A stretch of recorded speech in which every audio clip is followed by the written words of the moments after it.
Nuri, saya lanjutkan ke sesi diskusi. Ini sudah ada Mhm. beberapa pertanyaan yang masuk. Ya. Yang pertama dari Ibu Yesidian. Selamat pagi, dokter. Saya mau bertanya tentang obesitas pada penderita diabetes. Padahal sudah rutin minum obat, makan juga sudah sesuai aturan penderita diabetes. Tapi berat badan tidak turun dan semakin bertambah. Bagaimana ya, Dok, caranya menurunkan berat badan bagi penderita diabetes dan saran-saran olahraga yang pas bagi penderita diabetes? Terima kasih, Dok. Ya, baik. Terima kasih Bu Yesi ya. Jadi memang ini berarti pasiennya obesitas dan juga diabetes. Nah, tentu saja diabetesnya harus terkontrol ya. Sudah terkontrol, sudah rutin minum obat, apakah sudah sesuai ya? Apakah sudah sesuai dosisnya? Apakah sudah bisa mengontrol gula darahnya ya. Nah, dan juga apakah sudah dibarengi dengan aktivitas fisiknya. Nah, ya olahraganya bagaimana? Apakah sudah dilakukan atau belum? Ini tadi kalau saya dengar sepertinya belum ya, belum melakukan olahraga ya, masih rutin minum obat gitu. Memang kalau obat diabetes tentu saja targetnya adalah menormalkan kadar gula darah. Nah, kalau ingin menurunkan berat badan, tentu saja harus melakukan tambahan aktivitas fisik yaitu tadi karena kita harus menggunakan energi yang sudah ditabung disimpan di dalam tubuh dalam bentuk lemak-lemak itu. Jadi caranya adalah dengan dibakar melalui aktivitas. Nah, aktivitasnya ya coba saya share lagi ya. Aktivitasnya disesuaikan saja sebenarnya dengan kondisinya ibu. Jadi sepertinya Bu Yesi sudah nggak tahu ini pasiennya Bu Yesi atau keluarganya mungkin ya. Sepertinya sudah punya motivasi yang cukup ya, ingin menurunkan berat badan. Nah, tinggal ini pilih olahraga yang sesuai. Kalau misalnya diabetes itu perlu diperiksa, dicek dulu ya apakah diabetesnya sudah timbul komplikasi karena kalau misalnya kita mau olahraga yang berjalan atau jogging itu harus dicek dulu apakah istilahnya di kakinya itu sudah terjadi apa ya, kalau bahasa medisnya itu neuropati ya, neuropati diabetes. Kalau diabetesnya sudah jangka waktu lama itu biasanya udah mulai timbul rasa tebal atau kesemutan gitu, apalagi kalau diabetesnya tidak terkontrol. Nah, kalau misalnya sudah timbul rasa tebal di kaki, nah kalau memang ingin olahraganya berjalan itu alas kakinya, sepatunya harus benar-benar diperhatikan. Karena kalau sepatunya juga nggak baik, padahal di kakinya itu sudah timbul ada area yang sudah tidak dapat merasakan dengan baik ya, maksudnya tadi rasa tebal, misalnya ada luka itu tidak akan terasa, bisa timbul masalah ya kan kalau penderita diabetes apalagi yang tidak terkontrol itu sering ada luka-luka di kaki ya, luka-luka di kaki itu juga harus dihindari. Jadi yang paling aman kalau memang belum diperiksakan ya, yang paling aman yang olahraga yang istilahnya non weight bearing yang tidak membebani tubuh ya. Yang tidak membebani tubuh contohnya bersepeda. Nah, terus tapi dilihat lagi usianya ya. Kalau usianya sudah tua, dilihat lagi apakah masih mampu naik sepeda ya kan. Perlu keseimbangan yang baik juga kalau bersepeda itu. Nah, kalau misalnya ada rezeki punya sepeda statis di rumah itu mungkin lebih baik gitu. Jadi kalau dengan istilahnya ada penyakit penyerta sebaiknya dikonsultasikan dulu ya ke dokter kira-kira kondisinya sekarang itu seperti apa, apakah memang belum ada komplikasi. Kalau memang sudah ada komplikasi nanti akan dipilihkan olahraga yang lebih tepat. Mungkin seperti itu ya. Bu, jangan lupa pada penderita diabetes juga sebaiknya pada saat olahraga itu membawa snack ya, karena kalau ada kita konsumsi obat-obatan diabetes kan itu untuk menurunkan gula darah. Nah, khawatirnya itu malah nanti drop ya gulanya. Jadi harus diantisipasi, jangan sampai gulanya drop terlalu rendah gitu. Kalau bisa juga ditemani, ada temannya ya, jangan olahraga sendirian. Memang kalau pada diabetes perlu perlakuan khusus ya untuk olahraga. Seperti itu. Mungkin itu Mas Dr. Emil. Iya, terima kasih dokter atas jawabannya. Kepada Ibu Yesi, apakah sudah jelas atau ada yang mau ditanyakan lagi? Mungkin jika belum jelas bisa disampaikan di kolom chat atau bisa disampaikan melalui di unmute saja untuk berbicara. Sebelum itu, saya akan lanjutkan dahulu ke pertanyaan kedua, nih dok. Pertanyaan kedua dari Ibu Nunun. Ini selamat pagi dokter, mau bertanya bagaimana mengatasi overweight pada ibu menyusui? Apa diet yang diperbolehkan agar produksinya tidak turun? Dan olahraga apa yang cocok untuk ibu menyusui yang juga menderita asma? Silakan dokter. Ya, baik. Ibu Nunun, ini overweight pada ibu menyusui. Sebenarnya kalau masih menyusui mungkin program dietnya nanti dulu ya. Mungkin harus fokus, kita kan harus asupannya harus cukup dulu agar ASI kita baik seperti itu. Kalaupun kalau overweight kan belum obesitas ya, berarti masih berat badannya berlebih. Biasanya kalau memang makannya kita sudah cukup, terus kita masih nyusui, itu berat badannya akan turun dengan sendirinya. Apalagi ini ya, merawat anak kita sendiri ya. Maksudnya nggak dibantu orang lain, itu pengalaman saya otomatis berat badan akan turun gitu ya. Nggak usah khawatir. Peningkatan berat badan saat hamil, kalau misalnya kita menyusui, kemudian merawat anak kita sendiri, mandiin, terus jaga sendiri, itu pasti berat badan akan turun. Seperti itu. Diet diperbolehkan ya, asalkan tetap mencukupi kebutuhan sehari-hari ya, kebutuhan apalagi untuk menyusui. Itu biasanya kerasa sendiri ya, kalau misalnya kita kurang makan, itu kan nanti produksi akan turun gitu. Jadi kebutuhan tiap orang kan berbeda-beda gitu. Yang penting tetap nutrisinya harus seimbang. Kemudian juga menderita asma lagi. Nah, ya jangan mungkin kalau menurut saya jangan terlalu dipaksakan dulu ya, apalagi lagi menyusui kemudian mau diet, khawatirnya kondisi tubuh menurun malah bisa memicu terjadinya asma. Ya, kalau asma yang paling penting adalah mencegah kambuh ya kan, mencegah supaya tidak terjadi eksaserbasi. Olahraga yang aman tentu saja ada ya, olahraga senam asma gitu, senam asma. Jadi minimal Bu Nunun melakukan senam pernafasan ya, pernafasan untuk asma, untuk menjaga sistem pernafasannya tetap baik. Menurut saya itu sih. Nanti kalau misalnya sudah terkontrol asmanya, bisa ditambahkan olahraga yang mungkin dimulai dari yang ringan-ringan dulu, seperti itu. Nggak usah yang terlalu diforsir. Mungkin itu, Baik, Dr. Emil. terima Ya. kasih dokter Nuri untuk penjelasannya. Untuk Ibu Nunun, apakah sudah terjawab atau masih ada yang mau ditanyakan? Silakan disampaikan di kolom chat. Saya izin lanjutkan, dokter. Pertanyaan selanjutnya dari Ibu Intan. Pada saat olahraga, apakah lebih baik dilakukan setelah makan atau sebelum makan, nih, dok? Terima kasih. Ini Ya. mungkin sekali itu sekarang lagi trennya itu, dok.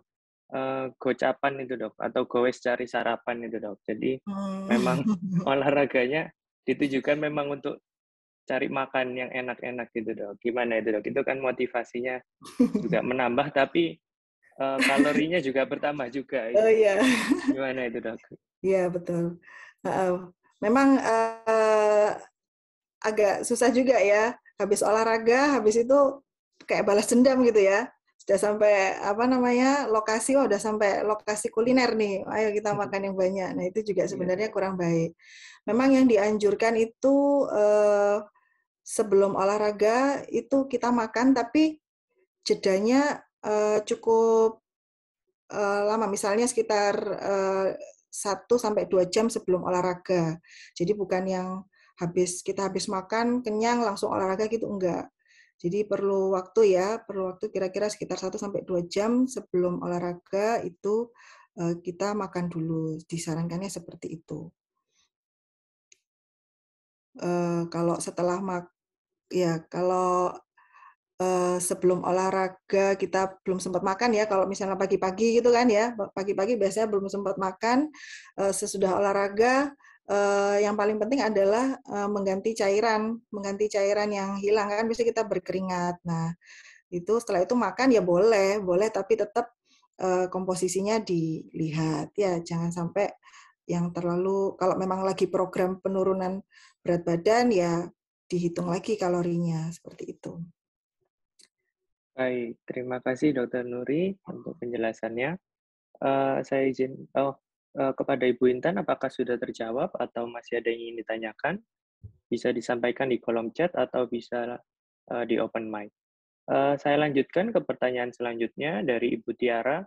Selamat pagi, dokter. Saya mau tanya, bagaimana mengatasi underweight padahal saya sudah sering makan, tapi saya suka minum manis.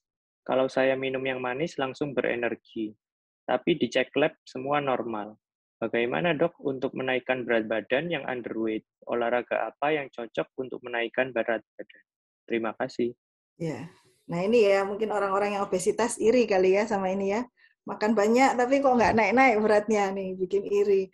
Tapi itu tadi karena mungkin ada faktor genetik, jadi dia termasuk yang metabolismenya cepat, jadi apa namanya tidak sempat tertimbun gitu energi yang berlebih, jadi langsung dikeluarkan itu ada. Mungkin ada kalau sudah dicek lab normal semua, mungkin diperiksakan ke dokter juga ya, apakah ada hormon-hormon yang terganggu, karena ada beberapa penyakit yang terkait hormon itu juga bisa menyebabkan susah naik berat badan. Kalau ingin menaikkan berat badan dengan diet makan banyak tidak bisa, adalah dengan membesarkan otot ya. Jadi dengan latihan-latihan yang menggunakan beban. Nah, kalau ototnya membesar, otomatis berat badan juga akan bertambah gitu. Jadi memang dengan penilaian indeks massa tubuh atau body mass index itu kadang-kadang agak apa ya hasilnya agak kurang pas apabila dihitung pada orang-orang yang misalnya bodybuilder ya. Bodybuilder tuh pasti BMI-nya lebih dari 27, lebih dari normal, tapi sebenarnya bukan karena lemak tapi karena otot gitu. Jadi kalau ingin menaikkan berat badan, minum manis sudah, tapi sebaiknya minum manis juga tetap jangan di jor-joran gitu ya. Nanti tetap aja bisa ada resiko untuk terjadinya diabetes. Seperti itu. Ya mungkin olahraga yang latihan penguatan yang pakai beban, misalnya pakai barbel. Kalau di gym mungkin pakai leg press seperti itu ya untuk menguatkan otot-otot paha. Jadi yang menggunakan beban seperti itu. Okay. Baik, terima kasih dok atas penjelasannya. Ini mungkin saya termasuk yang seperti itu dok. Jadi Yang mana? saya kalau olahraga itu nafsu makan saya jadi bertambah. Saya kan tergolong kurus gitu ya dok ya. Kalau Oh gitu. justru kalau olahraga itu nafsu makannya jadi banyak, terus jadi lebih merasa merasa untuk makannya nafsu makannya meningkat, jadi bisa Ya. lebih berisi. Tapi kalau udah nggak olahraga lagi dok, nanti balik lagi, balik kurus lagi gitu dok. Iya, memang pola hidup sehat harus dipertahankan ya. Itu yang Iya, itu itu yang susahnya ya dok ya. tantangannya di situ memang. Untuk Tantangannya di istiqomah situ. itu ya. Untuk Istiqomah. istiqomahnya susah. Iya betul dok. Iya. Baik, untuk Ibu Tiara apakah sudah terjawab? Jika ada yang mau ditanyakan lagi, bisa disampaikan di kolom chat. Saya lanjutkan ya dok.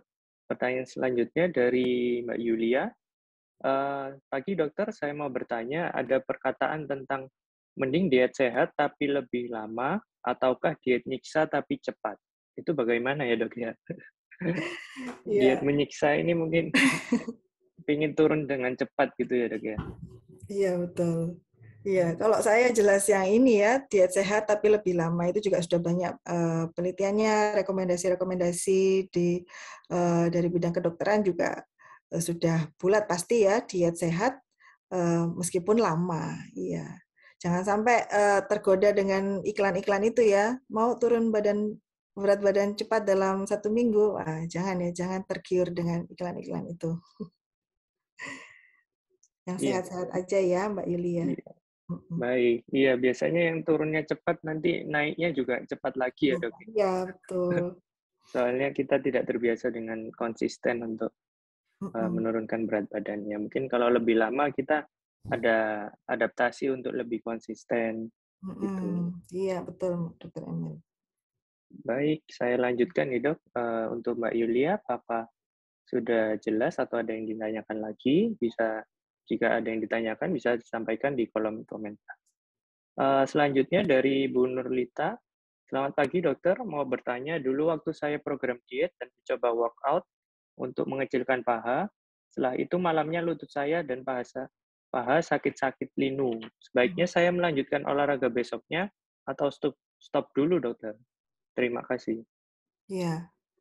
Oke, jadi mungkin ini ada beberapa penyebab ya. Bisa saja mungkin kurang pemanasan atau jenis olahraganya juga kurang tepat ya. Mungkin berat badannya berlebih. Kalau untuk mengecilkan paha, dilihat dulu gerakannya. Jangan sampai gerakannya membebani sendi lutut terlalu berlebihan gitu ya.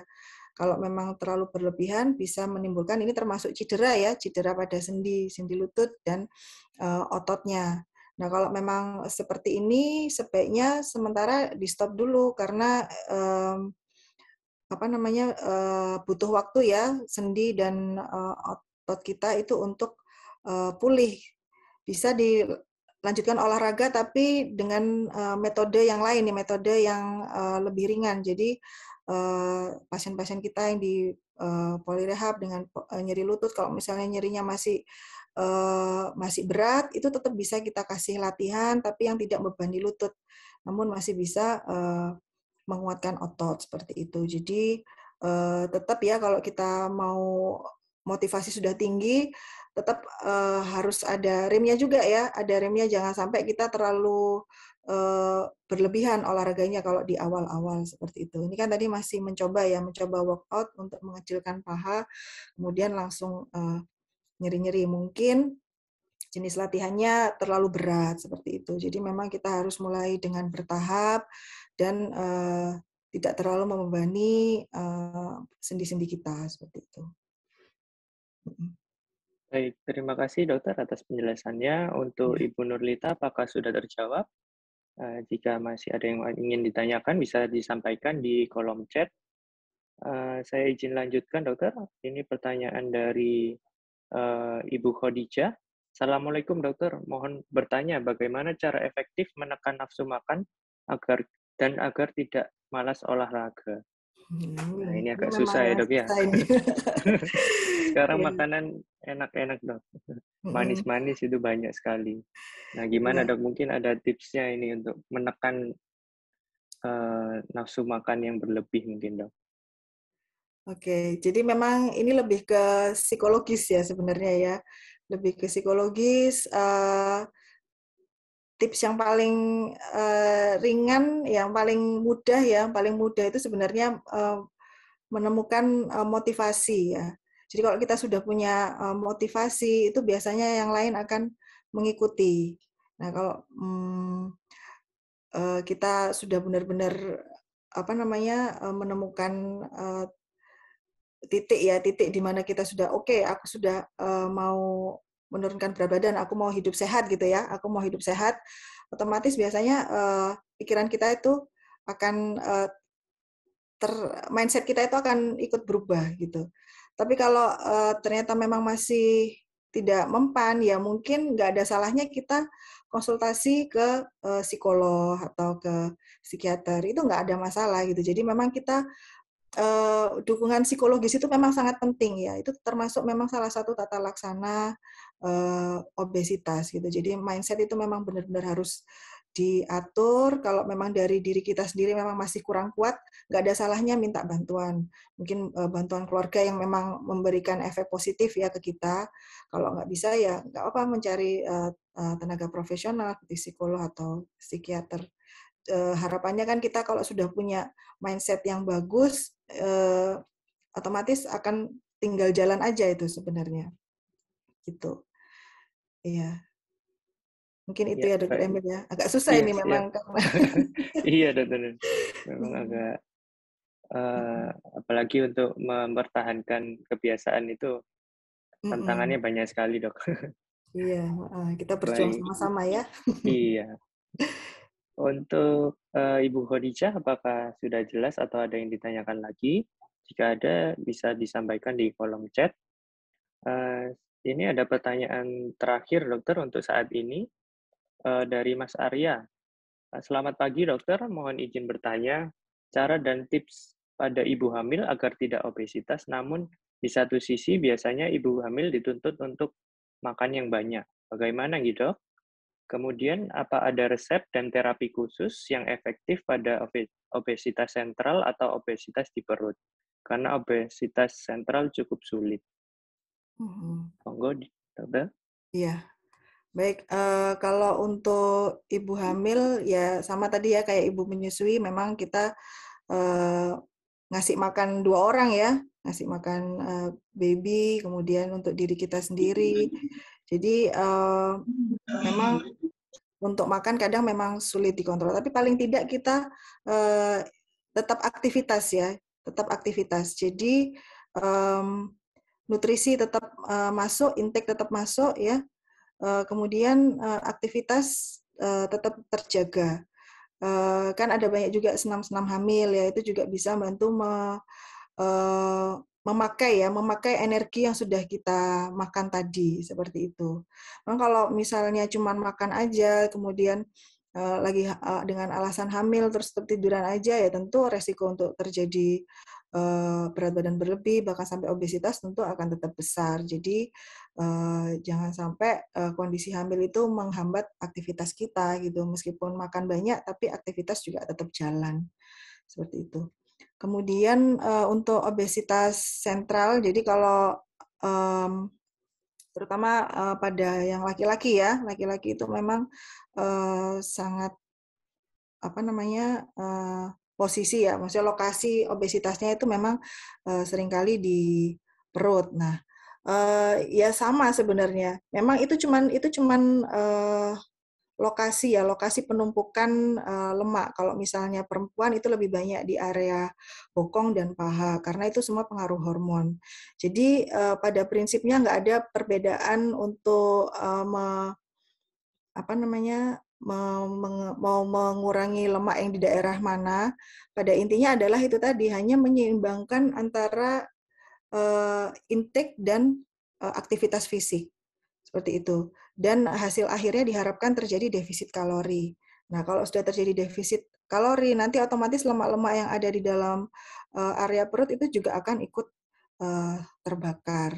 Bisa juga dibantu dengan latihan penguatan. Tadi juga di slide juga saya sampaikan tentang latihan penguatan. Kalau di daerah perut bisa dilakukan latihan-latihan yang untuk menguatkan area perut sehingga lemak-lemak di area perut juga bisa terbakar seperti itu. Okay. Baik, terima kasih dokter atas penjelasannya yang sangat jelas. Untuk saat ini itu adalah pertanyaan yang terakhir. Mungkin jika ada yang mau ditanyakan dari para peserta bisa disampaikan sebelum kami tutup. Mungkin, ini ada satu lagi pertanyaan dari Pak Jayadi. Selamat pagi dokter, mau tanya apakah obesitas dapat disebabkan oleh faktor genetik? Iya. Iya Pak, jadi bisa banget ya. Jadi faktor genetik itu sangat berperan penting ya pada terjadinya obesitas. Namun kalau misalnya ada 2 orang ya, ada 2 orang, dua-duanya punya gen obesitas, tapi yang satunya dia gaya hidup sehat ya, makannya dijaga, kemudian olahraga teratur, itu bisa jadi dia tidak tidak menjadi obesitas. Sedangkan yang satunya ada mempunyai genetik obesitas, namun dia makannya tidak teratur ya, mungkin salah sedikit gitu ya, kelebihan lemak sedikit dia sudah akan mudah sekali terjadi obesitas. Jadi meskipun dia punya faktor genetik tetap bisa dikendalikan asalkan faktor lingkungan kan untuk terjadinya suatu penyakit itu perlu ada tiga faktor ya, ada agent, host, dan lingkungan gitu ya. Jadi kalau memang host di sini ada genetiknya, kemudian tapi lingkungannya kita bisa kontrol, bisa jadi penyakit kondisi obesitas itu tidak muncul, bisa seperti itu. Gitu. Jadi obesitas memang bisa diturunkan secara genetik. Tapi jangan nyalahkan nenek moyang ya Pak ya. Iya, Ya. Dok. Jadi kalau keluarganya memang mayoritas obesitas, masih ada kemungkinan untuk kita untuk bisa tidak obesitas juga. Kalau Bisa, latihannya itu ya bisa ya dok ya. iya. Latihannya yang giat ya dok. Betul. Oke. Untuk saat ini belum ada pertanyaan lagi yang masuk. Mungkin saya ingin bertanya. Ya, saya ingin bertanya dok. Ya. Untuk apakah ada batasan usia di mana kita harus waspada bahwa olahraga yang kita pilih itu sebaiknya tidak yang intensitas tinggi gitu, ada batasnya, batas usianya nggak dok? Batas usia sebenarnya sebenarnya nggak ada ya, bahkan apa namanya, bukan penderita ya, banyak penelitian ya akhir-akhir ini untuk lansia pun itu ada istilahnya latihan HIIT, jadi high intensity interval training gitu. Jadi lansia pun bisa melakukan HIIT itu tapi dengan supervisi ya, dengan pengawasan yang ketat. Jadi bisa melakukan intensitas tinggi tapi ada intervalnya gitu. Jadi sepengetahuan saya tidak ada batasan usia gitu. Cuman memang harus dilakukan dengan benar gitu. Ya, terkadang untuk yang terbiasa di masa mudanya olahraga biasanya kan apalagi sudah konsisten ya dok ya. Seperti om saya mungkin usianya sudah 60-an itu tapi masih rutin olahraga jogging gitu dok. Mungkin ya secara itu lebih kuat pernafasannya daripada yang seusia saya karena sudah rutin gitu ya dok ya. Tapi Iya. apakah ada yang perlu diwaspadai dok terkait dengan olahraganya, kapan harus berhenti, kapan harus stop gitu, apakah ada tanda-tanda khusus gitu dok? Ya, kalau memungkinkan sebaiknya apalagi usianya udah di atas 60 ya, mungkin tetap perlu istilah kayak general check up ya, memastikan karena usia-usia segitu kan penyakit degeneratif sudah banyak ya, kemudian mungkin ada penyakit-penyakit lain misalnya darah tinggi atau kolesterol atau diabetes itu juga sebaiknya harus dicek. Kalau memang tidak ada ya sebenarnya tidak apa ya aman-aman aja gitu. Asalkan tidak ada penyakit-penyakit lain yang menyertai. Tapi biasanya kalau umur 60 ya bukan apa ya, jarang biasanya ya tidak ada penyakit yang lain. Tapi Iya, ya alhamdulillah kalau amannya misalnya iya. sehat-sehat ya alhamdulillah gitu. Alhamdulillah iya dok. Iya, Yang itu penting dicek. manfaatnya kerasa. Iya dok. Iya. Baik, terima kasih dokter atas penjelasannya. Mungkin bagi peserta yang masih bingung atau masih mungkin ingin konsultasi lebih lanjut bisa daftar di nomor kami ya dok ya di Klinik Utama Dharma Husada Premier. Kebetulan dokter Nuri juga berpraktek di sini. Mungkin bisa buat appointment dengan beliau bagaimana waktu yang pas atau olahraga yang pas dilakukan untuk Bapak dan Ibu sekalian. Iya. Gitu. Ya, mungkin terakhir dokter, adakah take home message yang bisa disampaikan untuk kami? Ya, baik. Bapak Ibu sekalian, jadi memang sekarang ini teknologi sudah sangat maju, membuat kita mudah jatuh ke dalam kondisi mager itu tadi. Namun itu semua harus kita lawan, jangan sampai kita terlena, kita harus tetap aktivitas fisik. Karena kalau kita biarkan mager itu menyerang kita, bisa timbul efek-efek ke tubuh kita sendiri yang kurang baik ya, salah satunya obesitas. Jadi kita mulai saja dari sekarang, mungkin setelah ini kita mulai jalan 10 menit gitu ya, 10 menit, nanti siang 10 menit, sore 10 menit, sudah deh ketemu dalam satu hari udah 30 menit. Besok dilanjutkan seterusnya sampai seminggu 5 hari bisa jadi. Ya semoga kita semua tetap sehat ya, tetap sehat, bisa menjaga daya tahan tubuh kita agar tidak terkena virus yang sedang ini ya, yang sedang bergerilya di sekitar kita gitu. Tetap jaga prokes kalau misalnya olahraga. Mungkin itu saja ya. Saya kurang lebihnya saya mohon maaf. Semoga bermanfaat. Assalamualaikum warahmatullahi wabarakatuh.